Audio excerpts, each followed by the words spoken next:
Selamat siang anak-anak sekalian. Ya, kita mulai lagi ya belajar dari rumahnya ya.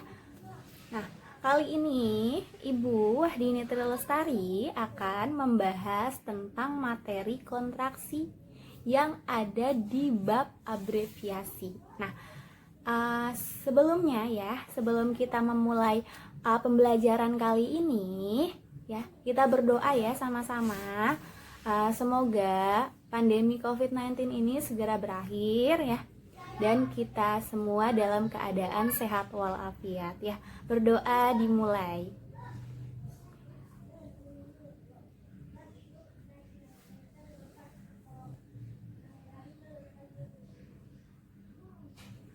Berdoa selesai ya. Selanjutnya Ibu akan membahas tentang yang akan Ibu sampaikan ini ya berkaitan tentang kontraksi ya. Sebelumnya mungkin kalian sering mendengar kata kontraksi ya. Kontraksi yang sering kita dengar biasanya pada proses persalinan ya. Nah, tapi di sini kontraksi di sini bukan itu yang akan kita bahas ya. Kontraksi di sini adalah berkaitan dengan linguistik atau tata kebahasaan yang memang penempatannya berlangsung di tuturan kita setiap harinya ya. Sebelumnya mari kita sama-sama simak ya. Ini ada beberapa pendapat ya. Ada 3 pendapat dari masing-masing ya. Ibu akan kasih lihat kalian ya. Tolong kalian simak dan kalian siapkan alat tulis kalian ya, supaya kalian bisa mencatat hal-hal yang memang penting ya. Siapkan ya. Nah, sekarang Ibu mulai ya untuk memperlihatkan 3 pendapat dari para ahli ini.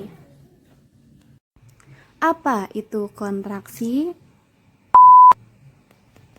Menurut KBBI, kontraksi adalah proses atau hasil pemendekan suatu bentuk kebahasaan.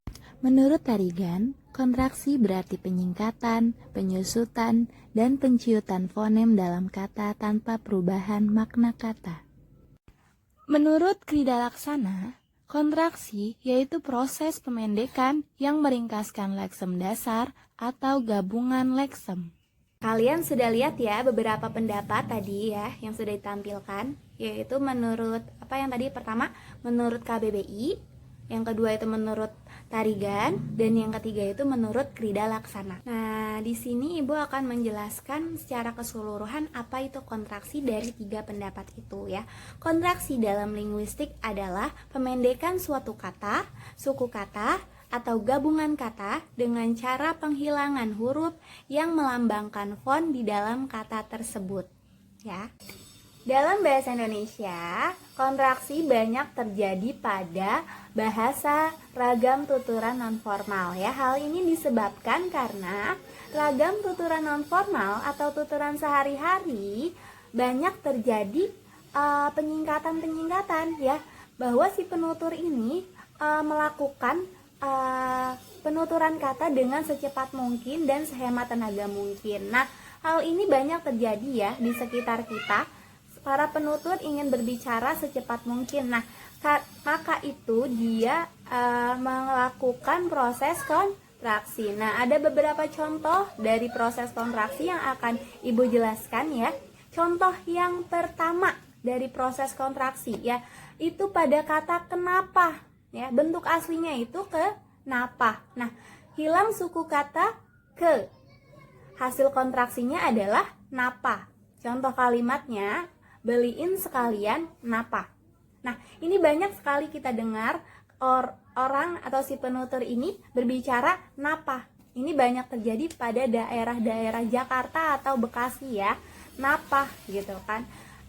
Jadi itu adalah proses kontraksi. Dari kata napa itu adalah proses kontraksi ya.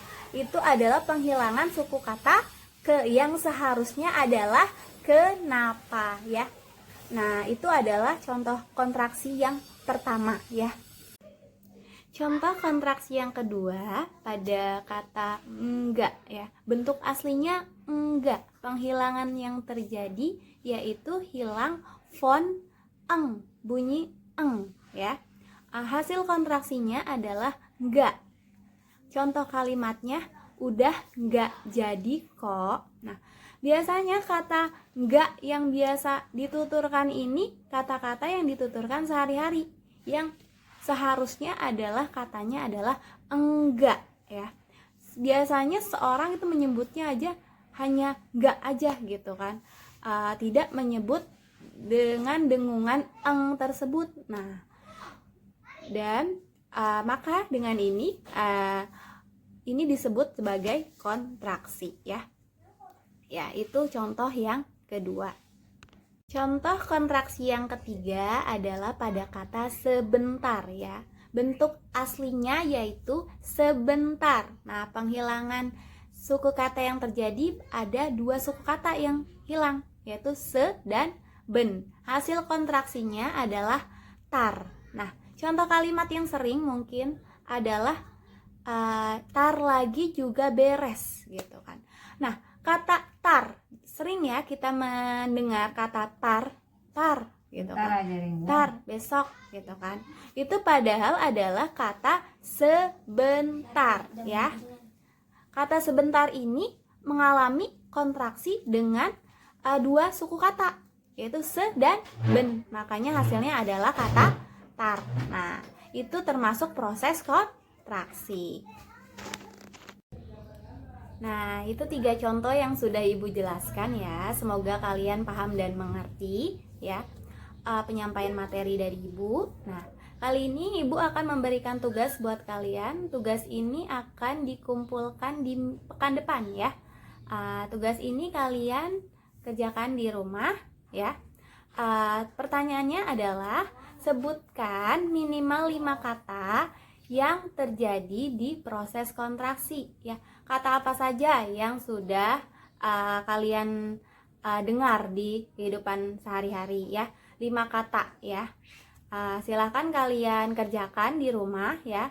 Pekan depan untuk dikumpulkan. Nah, sekian penyampaian materi dari Ibu. Kurang lebihnya mohon maaf ya. Wabillahi taufik wal hidayah. Wassalamualaikum warahmatullahi wabarakatuh.